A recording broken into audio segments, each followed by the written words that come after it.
So I had a meeting Wednesday with a pastor about learning more about deliverance ministry. And I found out that they don't typically do that. I mean, they will lay hands, but that's not all it is. And they believe that once you're saved, you're saved. You don't have to, keep fighting off demons, because God's inside you at that point. Which is also not true. Oh, come on. So,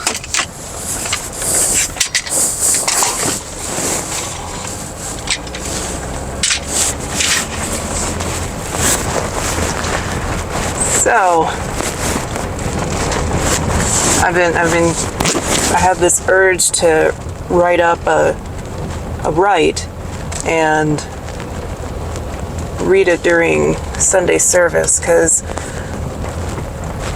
if the pastor and his wife are having issues, everybody else in the congregation is going to be having issues.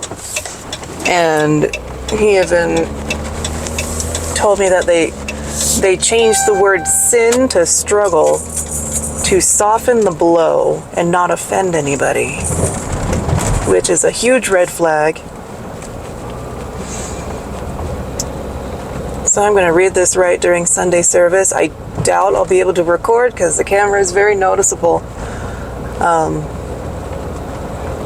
But I will see about getting audio. Have my recorder in my shirt or something.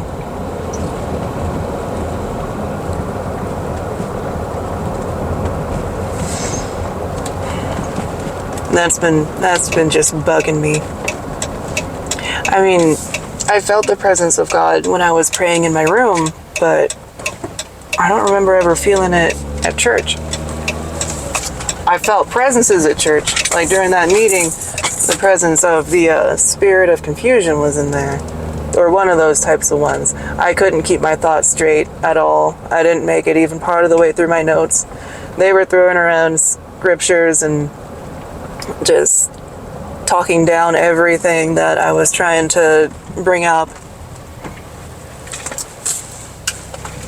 I mean, it wasn't outright dismissal. It was more of a confession in the form of a dismissal.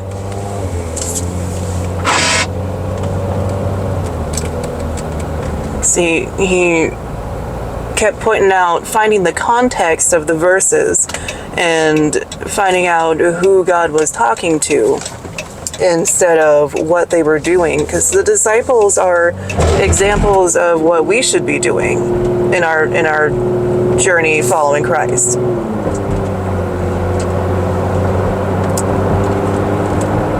They are examples. Jesus liked them broken so that he could fix them and, use them to show everyone what God can do. But my pastor kept telling me to look at the context and look at who was being spoken to around all of these acts. And we're not disciples, but we could be, but we're not. So it's nothing for us to worry about, which is a huge red flag.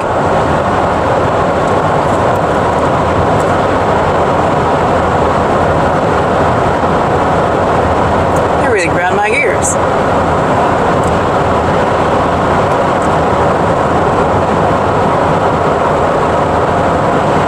It is a good place for kids, though. Like, they're not in charge of the children's ministry. Exactly. I mean, they help out, but they don't, run it themselves every time it's going. So I'm going to go read this right in the middle of service. If I get kicked out, that's fine. That's fine. I've also noticed when I enter the room, their eyes get big. Like, really big.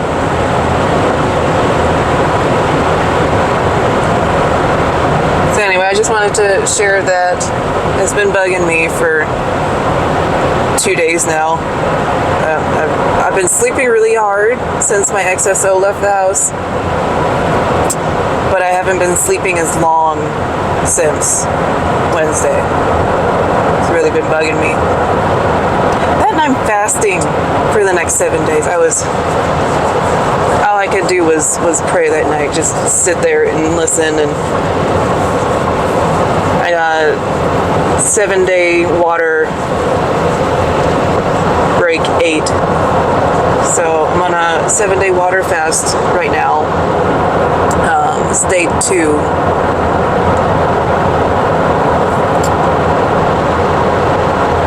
And I have absolutely no appetite whatsoever.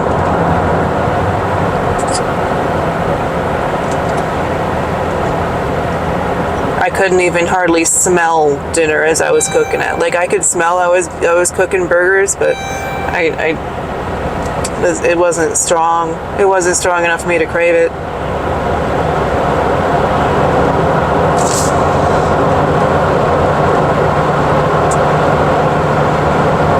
And I know there was a reason my friend couldn't remember the other 2 churches that were recommended to her to recommend to me. Because this one's in trouble. Altering the word of God to make it more tolerable for the devil to sit there.